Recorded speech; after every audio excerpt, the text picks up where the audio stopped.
তো নমস্কার বন্ধুরা, আমি শিবাজিৎ রোবল। আর আজকে শিলচরের বিশেষ একটা দিন, বহুত বড় একটা প্রোগ্রামের আয়োজন, এটা সবারই জানা। তো আজকে 31শে আগস্ট আর রবিবার। তো আজকে আমাদের আসামের মুখ্যমন্ত্রী এখানে আসবেন, তার জন্য এখানে খুব সুন্দর করে সাজানো হয়েছে, আপনারা দেখতেই পাচ্ছেন। অনেক মানুষের ভিড়। তো এই শিলচরের এই অবস্থায় খুব সুন্দর, দেখতেই ভালো লাগছে, আলাদা।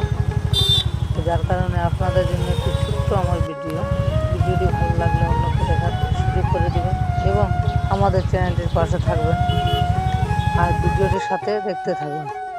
কত সুন্দর একটা মুহূর্ত আজকের দিনের। অন্য সময় এভাবে রাস্তাঘাটগুলো দেখা যায় না, কিন্তু আজকের দিনে দেখুন, দেখতে একটা আলাদা ফিলিংস আসছে, সেটা আপনারা নিজেই বুঝতে পারবেন। এই দেখুন, খুব সুন্দর একটা মুহূর্ত। তবে আজকে সেই গরম ছিল না, গরমটাও অনেক দুর্দান্ত ছিল। এই গরমের মধ্যে অনেক মানুষের ভিড় ছিল, যার জন্য এই আজকের এই ছোট্ট ভিডিওটি কেমন লাগলো জানেন।